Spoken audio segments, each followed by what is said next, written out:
Mission the Light, February 10th, 2018, letter number 93. The prophets are on earth. Second part of Revelations of Jesus Christ through Apostle John. The sealed scrolls now are open. The spring season had arrived. From above the mountain where I was standing, I mesmerized the beauty and the color of the valley. The majority of the color is yellow because of the beautiful daisies. The gentle wind makes them move back and forth, and the atmosphere smells spring. The green plants have sprouted everywhere. The sky is deep blue. I hear some dogs barking from below as I see them playing and running down there. I am standing outside of the opening of the cave, and I breathe in deeply the fresh air and soak in the sun's warmth. After a while, I went back inside and I bowed down. I am on my knees. I was about to pray when I saw a bright light on the rocks inside. I closed my eyes and I saw a beautiful heavenly event. It was busy in heavens. The prophets of all times and places of the earth now were gathered all in a beautiful green courtyard. My Lord Christ approached them. His white cloak winds in every step he takes. Everyone followed the Lord in the great room with a very large table. Everyone took a seat around the table, and the Lord sat on the head chair. Everyone was waiting humbly and patiently for the Lord to begin to speak. The place filled with very tall angels who were standing all around the room. The Lord said, "Beloved prophets of all times, my holy ones, before I went to earth, you had already seen me with the eyes of your spirit. You had seen my birth, and you have announced to the people hundreds and hundreds of years earlier before my arrival. Some people, they believed, and some other people, they didn't. Nevertheless, your help was very precious. Now, I need you again. One more time, you must be beside the people of God, either with new births among them or with the usual appearances beside them. This way, they will never fear you. Angels of my paradise, again, you will be beside them. The children of the Father and mine, they need us desperately. Continuously you were beside them, but now in the end times you must live permanently with them. You will be special to them because of your offerings and your virtues, your love, your care, and your compassion.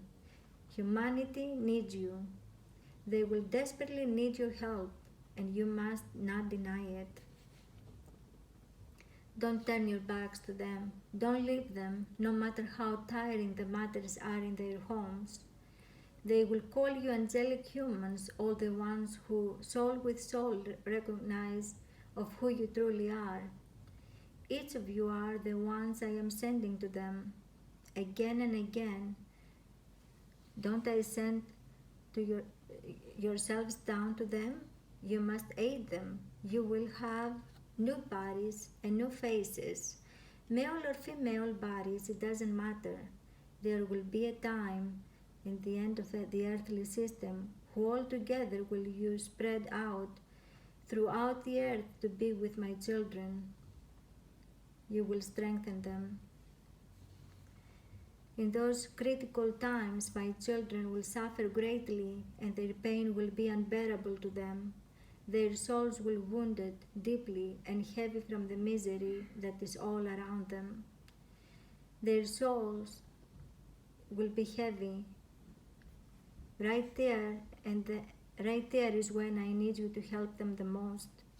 You will find them ready to give up, and their hearts will be dripping with anxiety. The sadness will sour them in each day of their lives.